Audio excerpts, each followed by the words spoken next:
Ya, shalom Bapak Ibu yang dikasihi oleh Tuhan. Puji Tuhan, kita berjumpa lagi dalam kasih Tuhan dalam program acara Good News for You. Saudara-saudara yang dikasihi Tuhan, saya sedang berada di Tobelo, di suatu pulau ya. Dan kami bisa menikmati segala kebaikan Tuhan, lautnya, pulau-pulaunya di tempat ini. Puji Tuhan, saudara-saudara yang dikasihi Tuhan. Dalam kesempatan ini tentunya saya ingin menyampaikan sharing firman Tuhan kepada Bapak Ibu semuanya, siapapun yang menonton video ini. Saudara yang dikasihi Tuhan, ada satu ayat dalam firman Tuhan dalam Ibrani 12 ayat 1. Di sana ada beberapa kalimat yang berkata, marilah kita menanggalkan beban yang begitu merintang kita. Saya hanya mau ingatkan kepada kita semuanya bahwa semua kita sebagai orang percaya, anak-anak Tuhan, saudara yang dikasihi Tuhan, kita sedang berada dalam medan peperangan rohani. Dan ini bukan sekedar mengada-ada, tapi benar-benar kenyataan demikian bahwa setiap orang Kristen yang percaya Yesus, yang sudah lahir baru, bahkan mereka yang sudah terlibat dalam pelayanan, kita semuanya sedang berada dalam medan peperangan rohani. Untuk itu kita saudara-saudara dituntut, Tuhan menghendaki supaya kita ini meraih dan beroleh kemenangan daripada Tuhan dalam peperangan rohani ini. Agar kita supaya efektif dalam peperangan, maka kita perlu menanggalkan beban-beban yang begitu merintangi kita. Saudara, ada suatu kisah tentang seorang jenderal yang sangat terkenal pada masa-masa yang lalu, yaitu Jenderal Alexander Agung. Dia seorang yang sangat terkenal, atau dia disebut juga Alexander the Great. Suatu saat dalam suatu kisah, dia bersama pasukannya sedang bergerak menuju kerajaan Persia. Dan dalam situasi atau keadaan yang gawat, kelihatannya atau nampaknya tentaranya akan mengalami kekalahan. Tentaranya sudah menjara begitu banyak barang dalam peperangan-peperangan sebelumnya. Dan jarahan-jarahan itulah yang membuat mereka dibebani. Jarahan-jarahan itulah yang membebani mereka, sehingga mereka kehilangan efektivitas dalam berperang. Nah, saudara-saudara yang dikasihi Tuhan, melihat situasi itu, Alexander Agung memerintahkan supaya semua barang-barang jarahan itu ditumpuk dalam suatu tempat dan dibakar. Dan tentunya kaget para prajuritnya dan mengeluh karena barang-barang itu hasil jeripaya mereka dalam peperangan. Tetapi akhirnya mereka bisa menyadari kebijakan dari perintah tersebut. Dan luar biasa, ketika mereka melaksanakan itu, rasanya mereka dalam kisah tersebut, rasanya mereka seperti diberikan sayap dan begitu ringan mereka dalam bertempur. Dan sudah bisa kita tebak bahwa mereka pada akhirnya beroleh kemenangan.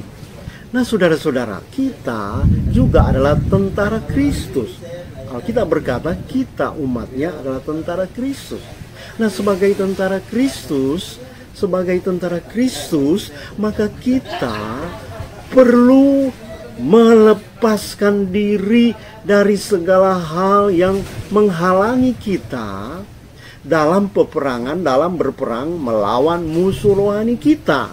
Nah, musuh rohani kita bukan manusia, bukan orang yang membenci kita, bukan orang yang tidak menyenangi kita, tapi musuh rohani kita adalah setan atau iblis, saudara-saudara yang dikasihi Tuhan. Nah, untuk itu saudara-saudara, kita perlu melepaskan diri dari segala hal yang begitu merintangi kita, yang menghalangi kita untuk efektif dalam berperang.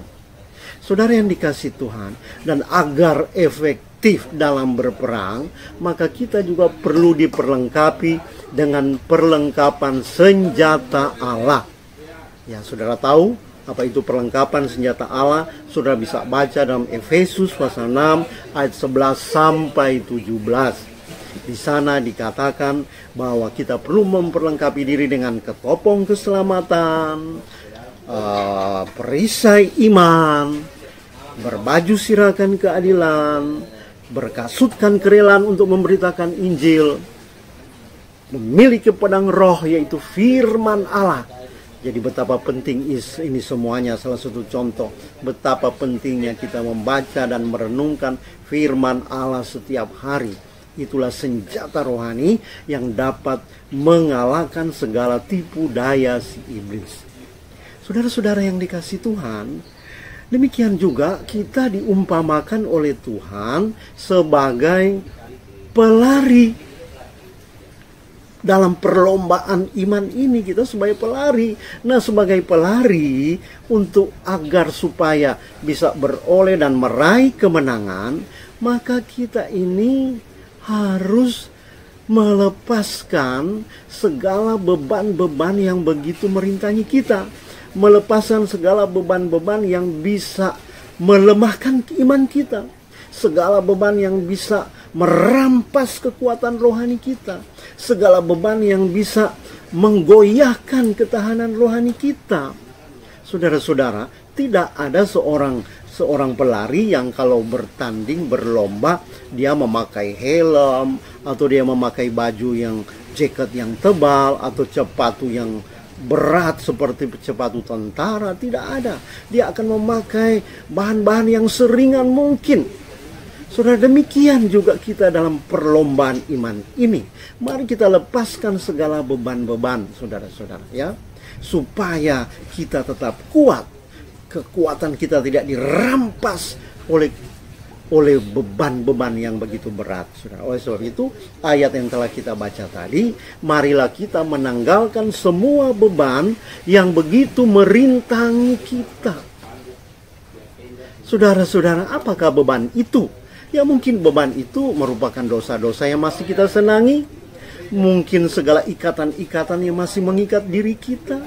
Mungkin itu ikatan hawa nafsu dunia. Mungkin itu berupa cinta akan uang. Mungkin itu berupa keinginan yang kuat untuk memiliki banyak fasilitas barang, ya. Saudara-saudara, mungkin itu merupakan suatu perbudakan, ya. Perbudakan akan keinginan-keinginan yang dikuasai dosa, saudara-saudara. Atau mungkin itu juga suatu keinginan kita untuk mengejar kesenangan-kesenangan dunia dan lain-lain sebagainya yang membebani kita, saudara-saudara. Saudara, kalau kita tidak meninggalkan itu semua, tidak melepaskan itu semuanya, maka kita sendiri akan selalu mengalami kegagalan, selalu mengalami kekalahan iman, selalu mengalami kekecewaan, selalu membuat hidup kita tidak menyenangkan hati Tuhan. Kita tidak akan mampu hidup dalam kebenaran karena kita masih memikul beban-beban, saudara-saudara. Ingat Simson, saudara. Simson seorang yang kuat, tapi kekuatannya itu karena roh Tuhan yang hadir dalam dirinya. Tetapi karena Simson tidak melepaskan beban-beban, yaitu keinginan untuk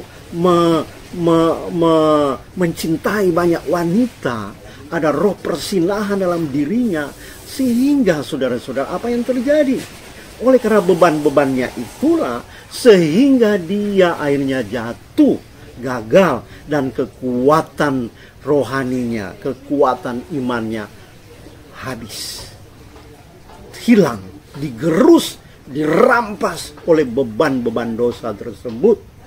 Dan akhirnya kepalanya dicukur. Ini berbicara pengurapan kita akan tercukur ketika kita tidak hidup sesuai firman Allah, ketika kita masih terus memikul beban-beban dosa dalam hidup kita. Saudara yang dikasihi Tuhan, Tuhan ingin supaya saya dan saudara hidup berkemenangan di dalam Yesus Kristus. Marilah kita, kalau saudara ingin berlomba dalam perlombaan iman yang benar dan dalam ketahanan kekuatan dari Roh Kudus, hanya satu hal yang penting yang Tuhan firmankan hari ini, yaitu tanggalkan beban dosa. Tinggalkan dosa-dosa itu saudara-saudara. Mari kita hidup berkenan kepada Tuhan, sehingga kita betul-betul mengalami efektivitas dalam berperang. Dan saya percaya kita akan mengalami kemenangan-kemenangan yang luar biasa, dan berkat-berkat Allah mengalir dalam hidup kita. Tuhan Yesus memberkati. Kiranya firman ini dapat memberi kekuatan dan membuat saudara menjadi orang Kristen yang berkemenangan setiap hari. Shalom, Tuhan memberkati.